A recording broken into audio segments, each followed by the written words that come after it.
Dalam beberapa bulan belakangan ini, masalah pertanian masih tetap eksis dalam dunia maya. Banyak berita silih berganti terbit mengabarkan nasib para petani. Jika kita tetap diam membisu, seberapa lama petani akan keluh? Jika ini tidak berhenti, siapa yang akan mengisi pasokan pangan negeri? Assalamualaikum warahmatullahi wabarakatuh. Perkenalkan, nama saya Ratna Eka Wulandari Dan saya Amalia Putri. Kami dari Manela, Madrasah Aliyah Negeri 1 Lamongan. Di sini kami akan mempresentasikan hasil dari penelitian kami dengan judul Rejuvenasi Sistem Distribusi Koperasi Pertanian sebagai upaya stabilisasi perekonomian petani di era revolusi industri 4.0 di Kabupaten Lamongan. PPS mencatat sebanyak 39,68 juta orang atau sekitar 31,86% dari jumlah penduduk di Indonesia bekerja di sektor pertanian. Bisa disimpulkan bahwa lebih dari seperempat penduduk Indonesia bekerja di sektor pertanian. Namun sangat disayangkan, keberadaan petani di Indonesia masih terpinggirkan. Jasa yang begitu besar disumbangkan tidak sebanding dengan apa yang didapatkan. Ketidaksejahteraan para petani disinyalir karena monopoli perdagangan oleh para tengkulak. Tengkulak membeli hasil pertanian dengan harga yang rendah, namun menjualnya lagi di pasar dengan harga yang melambung. Bisa dilihat kutipan berita di samping yang menyebutkan bahwa petani mengandalkan pasar konvensional dan tengkulak. Kondisi ini membuat mereka tidak bisa menjual hasil pertanian dengan harga optimal. Koptan atau yang kita sebut dengan koperasi pertanian merupakan salah satu jenis koperasi dari sekian banyak macam koperasi di Indonesia. Koperasi pertanian ini berfokus pada hal-hal yang berhubungan dengan pertanian, seperti membantu dalam permodalan, bahkan memberikan penyuluhan dan bimbingan cara bertani dengan baik dan maksimal. Dari uraian latar belakang tersebut, kami memutuskan untuk membuat dua rumusan masalah, yakni yang pertama, bagaimana cara merejuvenasi sistem distribusi koperasi pertanian sebagai upaya stabilisasi perekonomian petani di era revolusi industri 4.0 di Kabupaten Lamongan. Dan yang kedua, bagaimana isi dari rejuvenasi sistem distribusi koperasi pertanian sebagai upaya stabilisasi perekonomian petani di era revolusi industri 4.0 di Kabupaten Lamongan. Dalam metode penelitian, pertama, kami melakukan studi literatur untuk menentukan indikator.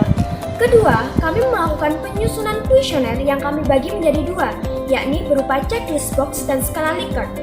Yang ketiga, kami melakukan penyebaran kuesioner pada 31 petani di Kabupaten Lamongan menggunakan teknik random sampling. Keempat, kami melakukan pengumpulan data dari dua data, yakni data primer dan data sekunder. Yang data primer sendiri kami dapat dari hasil observasi dan hasil penyebaran kuesioner. Sedangkan untuk data sekunder, kami dapat dari jurnal-jurnal terkait. Dan tahapan yang terakhir adalah analisis data. Dalam analisis data, kami menggunakan metode analisis deskriptif kuantitatif. Ini adalah hasil presentasi tertutup bentuk checklist box.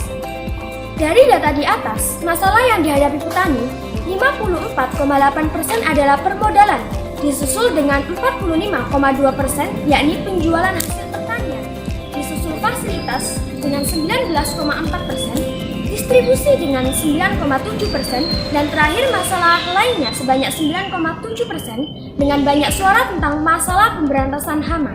Sekarang kita lanjut ke kuesioner tertutup bentuk skala Likert. Kami menggunakan 4 indikator, yakni permodalan, distribusi, fasilitas, dan hasil pertanian, yang tiap indikator kami turunkan menjadi 3 pernyataan dengan memberi tanda sebagai pembeda tiap indikator.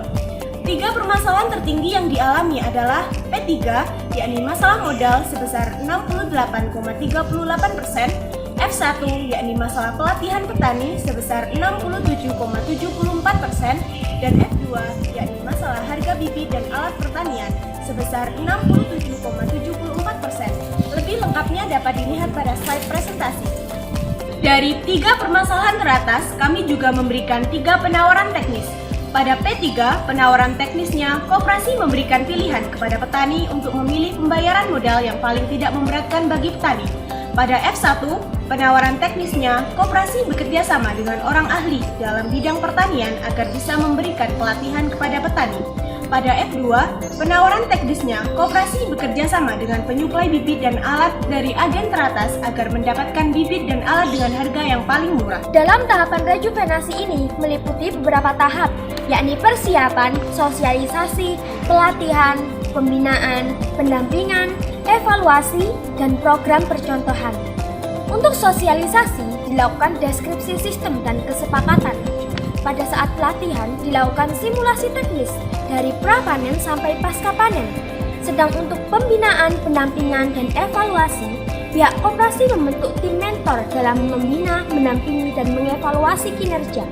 Saat di tahap pelatihan inilah hasil output kesepakatan dipraktekkan. Kesimpulan yang dapat diperoleh dari penjelasan di atas yakni pertama, cara merejuvenasi sistem distribusi dilakukan dengan cara penggalian masalah terlebih dahulu dengan penyebaran angket dan kuesioner.